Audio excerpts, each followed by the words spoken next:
Assalamualaikum warahmatullahi wabarakatuh.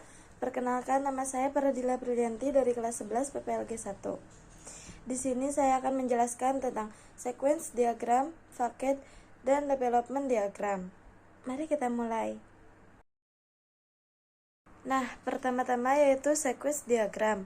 Sequence diagram adalah pemodelan dinamis dari interaksi antara objek-objek yang ada dalam sistem. Diagram ini akan menggambarkan proses pengiriman pesan secara simultan antara objek-objek yang ada. Sequence diagram menggambarkan cara objek-objek bekerja sama untuk menjalankan proses-proses dari sebuah fungsi di dalam program. Nah, untuk keperluannya yaitu satu, menggambarkan lebih detail sebagai use case. Yang kedua, memodelkan prosedur, fungsi, atau operasi secara logika dengan cara yang baik. Yang ketiga yaitu memungkinkan pengembangan dan pengguna melihat secara objek-objek dan komponen berinteraksi satu dengan yang lain. Dan yang keempat yaitu merencanakan dan memahami detail-detail fungsi yang ada saat ini ataupun untuk skenario pengembangan yang akan datang. Dan yang terakhir yaitu menggambarkan kemungkinan skenario pengguna dari sebuah sistem. Sequence diagram dapat digunakan untuk memastikan bahwa setiap logika skenario pengguna telah ditelusuri. Nah, selanjutnya yaitu ada simbol. Yang pertama yaitu level digunakan untuk menggambarkan objek-objek yang terlibat dalam interaksi yang digambarkan. Yang kedua ada message, adalah pesan yang dikirim dari sebuah objek ke objek yang lain. Pesan digambarkan dengan anak panah. Dan yang ketiga yaitu seperti yang ditunjukkan oleh message pada gambar 4.1. Self message adalah pesan yang dikirimkan untuk sebuah objek ke objek itu sendiri. Yang keempat yaitu ada async message, adalah pesan yang dikirimkan untuk memanggil metode yang dimiliki oleh suatu objek dan menjalankan proses lain, meskipun proses sebelumnya belum jasad. Yang kelima yaitu ada replay message, adalah pesan yang dikirimkan kembali oleh sebuah objek ke objek lain sebagai balasan dari pesan yang dikirimkan sebelumnya. Yang keenam yaitu ada create message, adalah pesan yang dikirimkan untuk membuat sebuah objek baru. Yang ketujuh ada signal message, adalah pesan yang dikirimkan untuk melakukan sinkronisasi dari suatu device pengirim dan penerima. Yang terakhir yaitu ada delete message, adalah pesan yang digunakan untuk menghapus sebuah objek-objek yang dihapus oleh pesan jenis ini akan diberi tanda X.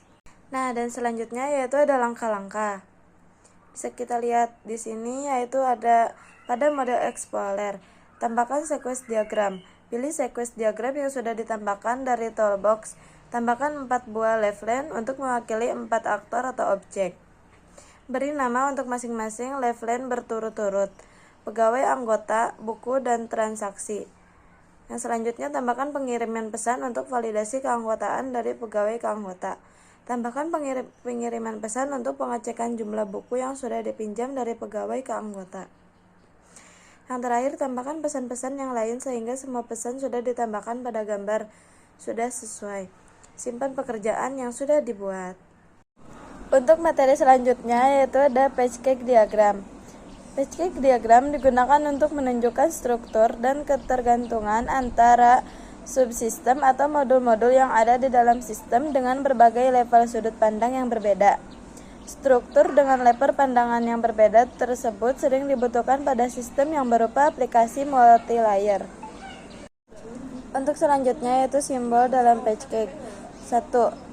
Page cake digambarkan dengan sebuah persegi panjang yang mempunyai tab kecil di bagian atasnya. Simbol page cake yang digunakan sama dengan diagram yang lain. Yang kedua, nama page cake ditempatkan di tab atau di bagian dalam dari segi panjang. Yang ketiga, ketergantungan atau dependencies digambarkan dengan menggunakan anak panah dengan garis putus-putus. Yang terakhir yaitu sebuah page cake bergantung pada paket yang lain. Jika perubahan pada sebuah paket yang lain mungkin saja memaksa perubahan pada paket cake yang pertama. Nah, untuk selanjutnya yaitu langkah-langkah. 1. Pada proyek yang sedang dibuka di jendela StarUML, klik kanan di model Explorer pada diagram pohon yang ada. Pada menu pop-up yang muncul, klik Add Diagram dan pilih paket diagram. Sebuah paket digambarkan akan ditambahkan ke diagram pohon. Yang kedua, pilih diagram tersebut. Yang ketiga, dari toolbox, tambahkan paket sejumlah yang diperlukan dan beri nama masing-masing paket. Yang keempat, buatlah hubungan antara paket sesuai dengan yang ditunjukkan oleh gambar. Yang kelima, simpan pekerjaan yang sudah dilakukan. Untuk materi selanjutnya yaitu ada deployment diagram. Deployment diagram merupakan sebuah diagram yang memodelkan aspek fisik dari sistem berorientasi objek. Tujuannya yaitu satu, menampilkan struktur dari sistem pada saat dijalankan. Yang kedua, menampilkan perangkat kerang yang digunakan agar sistem dapat diimplementasikan dan link antar berbagi item dari perangkat keras tersebut. Yang ketiga yaitu memodelkan elemen-elemen perangkat keras secara fisik dan jalur komunikasi antar mereka. Yang keempat, dapat digunakan untuk merencanakan arsitektur sistem. Yang terakhir yaitu digunakan untuk dokumentasi deployment dari komponen-komponen perangkat lunak atau node-node. Yang selanjutnya yaitu ada simbol. Simbol yaitu ada node. Node digambarkan menggunakan simbol balok. Node dapat mewakili sebuah perangkat lunak atau perangkat keras. Sebuah node dapat ditempatkan di dalam node yang lain. Simbol node sama dengan node pada diagram-diagram sebelumnya. Yang selanjutnya ada asosiasi.